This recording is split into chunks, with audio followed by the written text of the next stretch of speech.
La siguiente historia de brujería fue escrita por Ale Morales Gómez. En la descripción estoy dejándote el link de su página de Facebook. Síguelo. Trabajo de bruja. Araceli era una mujer bella, pero nunca había tenido un enamorado. Fue así que con el primero que habló organizó matrimonio. Ellos vivían en los Altos, como llamaban aquella región. La verdad es que era una pareja feliz en cuestiones de amor. Pero ella era una desdichada en su vida cotidiana. Todo empezó unos 20 días después de su matrimonio. En las noches alguien la jalaba de sus pies e intentaba sacarla de su cama. También sentía un peso muerto que caía sobre su pecho. Era tan fuerte el jalón de sus pies que a la mañana siguiente tenían sus piernas morados y arañazos. Ella intentaba despertar a su esposo, pero no era capaz de gritar o advertirle con sus manos. Era como si estuviera paralizada. Esto se hizo tan fuerte que no podía dormir ni un solo minuto en la noche. En el día pasaba como autómata. Muy pronto quedó embarazada y eso que venía en las noches dejó de visitarla. Pero otros sucesos extraños empezaron a ocurrir en la casa. Sillas y mesas que se movían solas, pasos en las noches que la perturbaban. Su esposo siempre decía que no escuchaba nada. Puertas que se abrían solas, lamentos y gritos en medio de la noche. Ella creía que se estaba volviendo loca. Después de que nació su primer hijo, en las noches volvió eso que le impedía dormir. Ese peso que era tan fuerte que ella sentía morir. Así que optó por dormir en el día. La primera vez que lo hizo se arrepintió, ya que al quedarse profundamente dormida escuchó el llanto del niño fuera de casa. Sintió enloquecer. Corrió afuera. No podía dar crédito a lo que veía su pequeño. No podía dar crédito a lo que veía. Su pequeño estaba en un gran árbol. Casi no logra bajarlo de allí. Ni de día, ni de noche podía conciliar el sueño. Tuvo 2 hijos más. En sus 9 meses de embarazo, era la única manera que podía dormir en la noche. Ya se había acostumbrado a los ruidos y lamentos de la casa. También había consultado con varias brujas de la región, pero la respuesta de todas era la misma. El trabajo que le estaban haciendo era bastante delicado y difícil de enfrentar. Casi 6 años vivió Araceli en este infierno. Los niños muchas veces despertaban llorando en la noche o a plena luz del día, porque decían que un hombre muy negro estaba en la casa. Araceli sentía que no podía más. Aunque le insistió a su esposo de cambiar de residencia, él siempre decía que cómo iba a dejar la casa que era la herencia de su padre. Una tarde que subía un anciano que le decían Toto, el cual tenía fama de ser brujo, pero nunca se le vio ejercer tal profesión. Desde que vio a Araceli, dijo que en ella algo no estaba bien, algo que cualquiera podía notar, ya que la pobre mujer estaba solo en los huesos. Ella sintió un alivio con solo ver a Toto y le pidió ayudarla. Él se quedó pensativo y le dijo que él ya no hacía esa clase de trabajos. Ella cayó de rodillas y le imploró sacarla de ese infierno. Toto la miró fijamente y le dijo que le dijera todo lo que estaba viviendo. Ella le narró cada parte de su suplicio. El anciano no usó nada como lo hacen otros. Simplemente le dijo que alguien cercano la odiaba y quería su muerte. Solo que ella era una mujer fuerte y había resistido. Ese alguien era una bruja. En las noches era quien la visitaba. Cuando estaba embarazada no podía hacerlo porque el feto es luz. Es la muestra de Dios en la tierra. Como no podía hacerlo en el día, porque las brujas con la luz del sol no tienen poder, había dejado restos de algún muerto en la casa. Este era quien visitaba en el día o el que hacía ruidos en la casa. Le dijo también que este muerto hace lo que hace porque la bruja no lo deja descansar en paz. Le promete dejarlo volver a la luz cuando acabe con ella. Lo primero era buscar en toda la casa un objeto extraño. Este debía tener un polvo entre café y negro y muchas veces algunos huesos. Después de encontrarlo, debía llevarlos al cementerio y enterrarlos. Donde los dejara, debía encender una vela blanca y dejar un vaso de agua. Le advertía que ella liberaría esa alma y ésta se vengaría de quien no la permitió descansar. Araceli dijo que no le importaba. Si esa persona fuera quien fuera, había sido capaz de hacerle tanto daño que pagara las consecuencias. Ahora ese era el primer paso para espantar esa alma en pena por culpa de la bruja. El segundo era sembrar alrededor de la casa 12 plantas de estramonio, una planta que espanta a las brujas, pero cada que se sembrara uno debía rezar esta oración: con el poder de Dios y el Espíritu Santo, te cierro el paso a mi casa, a mi vida y a mi familia. Cada que se sembrara uno, debía rezar la oración. Antes de irse le advirtió de nuevo que eso traería consecuencias para quien hubiera hecho ese mal. Araceli le preguntó cuánto le debía. Él le dijo que nada, solo debía rezar una oración por él cada que fuera a misa. Araceli hizo todo al pie de la letra. Entre las tejas de la cocina encontró una bolsa como la que decía: la tierra y unos pequeños huesos, tal vez falanges de las manos. Lo llevó al cementerio y después sembró el estramonio. En casa todo era paz, pero unos 20 días después de esto, a su esposo le llegó una noticia que su hermana Magnolia estaba muy enferma y que fuera a verla. Araceli dejó los niños con su madre y acompañó a su esposo. A pesar que Magnolia poco los visitaba, era muy querida por ella porque se conocían desde niñas. Desde que entraron en casa, Araceli supo la verdad. Dio unos pasos atrás y se retiró de la casa. El esposo no le preguntó nada. Volvieron a casa y ella se enteraba de cómo le estaba pasando su cuñada, por lo que decía su esposo. Ella nunca volvió a visitarla. Casi 2 años duró el infierno de Magnolia. Murió en los huesos. Ya no podía comer y los médicos no podían decir qué mal la quejaba. Cuando murió, el esposo de Araceli estaba a su lado. Las últimas palabras antes de morir fue: dile a Araceli que me perdone. Él no entendió nada. Aún así le dio la razón a su esposa. Araceli nunca supo por qué su cuñada y amiga quiso hacerle ese daño.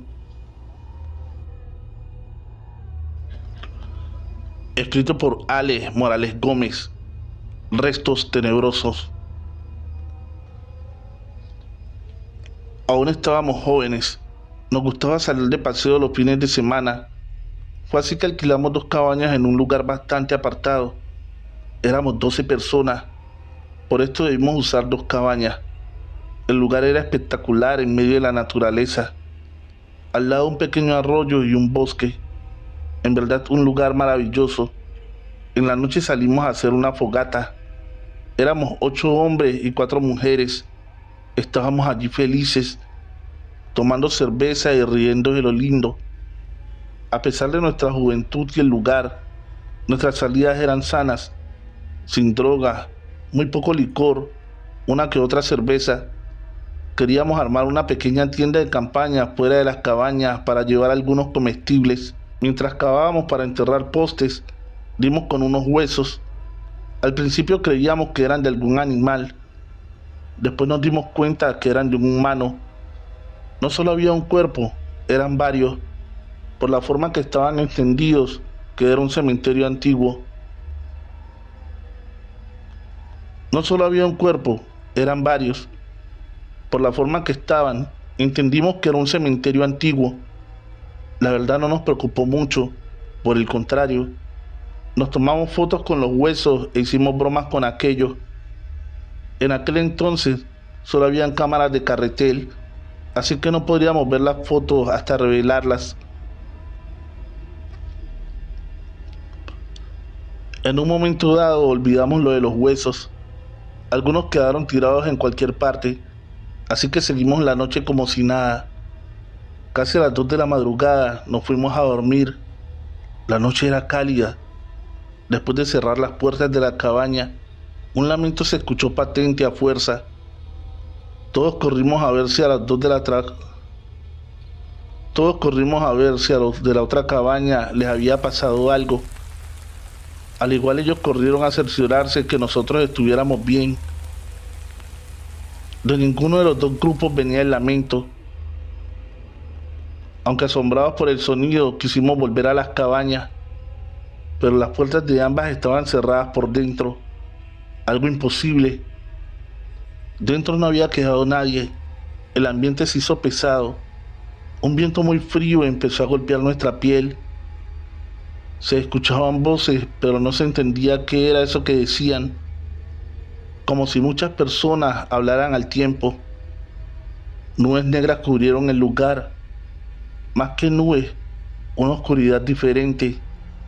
Uno de nuestros compañeros logró abrir una ventana de una de las cabañas y allí nos metimos todos.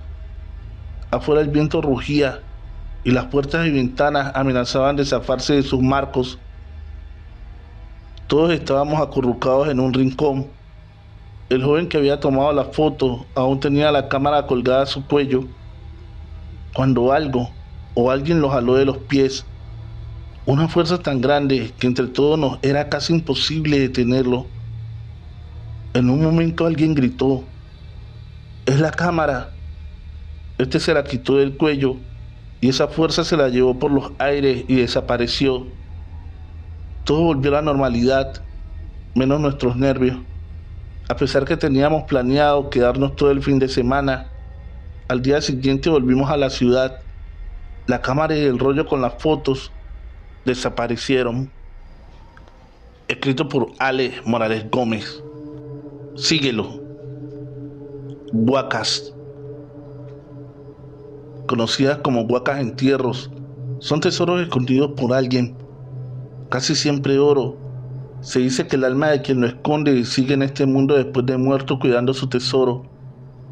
Solo algunas personas son las elegidas para obtener estas riquezas. Dicen que detrás de ese oro también llega una maldición, ya que el custodio del oro seguirá a quien se lleve su tesoro. Los huaqueros, como se llama a quienes buscan estos tesoros, dicen que el mejor día para dar con ellos es el Viernes Santo, porque estas almas salen a deambular por el mundo y dejan ver dónde está el entierro. Casi siempre es una luz como una antorcha ardiente. Entre más intensa sea la luz, más grande es el tesoro. Es lo que aseguran los huaqueros. Mi tío Rafael dicen que toda su vida buscó estos tesoros escondidos. No había Viernes Santo que no perdiera la noche detrás de dichos entierros. En un lugar solitario, en medio del bosque, pasaba un camino. Allí se decía que en las noches se veía una luz hacer un gran recorrido por la vera del camino. El tío aseguraba que ese era el entierro de una anciana que vivió por ahí, en una pequeña choza. Esta vivía de sacar oro del río, pero quienes la conocían decían que todo lo enterraba. Todo el mundo creía que tenía mucho oro escondido. La anciana se llamaba Mercedes. Se cree que de ese oro se adueña el diablo, porque quien lo esconde es avaro. El tío Alberto estaba decidido a quedarse con dicha fortuna. Cuenta que bajo el camino, a eso de las 10 de la noche, era una noche muy oscura y fría. Él llevaba su pico, pala, un tabaco y una lámpara de baterías. Del tabaco decía que espantaba a los malos espíritus y la lámpara para iluminar el camino. En un momento dado de aparecer la luz, simplemente se hizo luz y empezó a hacer el recorrido del camino. Él la siguió. La luz como tal era como una antorcha que alguien llevaba en la mano, pero nadie la llevaba, solo iba la antorcha. Al llegar a la raíz de un gran árbol desapareció. Esa era la señal. Allí estaba el entierro. Así que sin más empezó a cavar. Era bastante difícil ya que las raíces del gran árbol lo impedían. Casi a las 2 de la madrugada sintió que su pico daba con algo que no era normal en el lugar. Al parecer, una tapa de madera. Efectivamente, allí había un gran cofre de madera lleno de oro. Tanto oro que él no podría cargarlo esa noche. Iba a empacar lo que más pudiera cuando las ramas de los árboles convertidas en garras se lo impidieron. Él no tuvo de otra que rezar todo lo que sabía, pero de nada valía. Las ramas lo iban enterrando en el mismo lugar donde estaba el tesoro. Lo iban a enterrar vivo junto con el oro. Él en su desesperación gritó: Mercedes, ayúdame, no me dejes morir. Esas palabras fueron mágicas. Todo volvió a la normalidad, tan normal que ni siquiera estaba el hueco que él había cavado. Sin pensar en oro, se fue a casa, pero antes de hacerlo, vio algo que se reflejó en el camino. Era una pepita de oro, casi del tamaño de una moneda. Se sintió afortunado. No tendría riqueza, pero sí podía dar fe de haber visto un tesoro. Esa moneda fue su perdición. Desde aquel momento se volvió sonámbulo. Se despertaba y se iba caminando hasta el gran árbol. Él aseguraba que no era sonambulismo, eran unos demonios que lo arrastraban allí. Muchas veces se amarró a su cama para impedir ser llevado, pero seguía pasando. La familia veía cuando se levantaba de su cama y emprendía camino. Varios de sus hermanos intentaron detenerlo, pero su fuerza era descomunal. Siempre amanecía al lado de aquel árbol, tiritando de frío. El tío se estaba volviendo loco. Aseguraba que ellos querían esa pepita de oro, pero la señora Mercedes quería que él la tuviera. 2 de sus hermanos lo siguieron una noche más que todo para protegerlo. Este llegó al lado del gran árbol. Los hermanos vieron cuando el árbol se iluminó y pudieron ver el oro. Unas 4 cargas de oro, dirían después. Vieron a su hermano perdido en esa luz que reflejaba el tesoro. Este sacó la pepita y la comparó con las que allí habían. Una mano de oro se la arrebató. Él cayó al suelo, mientras todo volvía a la normalidad. Los 2 corrieron a socorrer a su hermano. La última frase coherente que dijo fue: ese tesoro le pertenece al demonio. Después de esto quedó loco para siempre. Solo hablaba en coherencias, como que el alma de Mercedes estaba perdida en el infierno, y solo el que saque el tesoro la podrá rescatar. Esa es la historia del tío Rafael. Nadie más se volvió a atrever a intentar sacar el supuesto oro. Trovadores, hemos llegado al final de este episodio. Espero que te hayan gustado estos relatos de nuestro querido escritor Alex Morales Gómez. Recuerda que la mejor forma de apoyar este canal es dejando tu like, un comentario y compartir el video en tus redes sociales o con un amigo. Si aún no estás suscrito, dale fuerte el botón de suscripción y activa la campanita de notificaciones. Feliz noche, trovadores, amantes de cuentos de terror.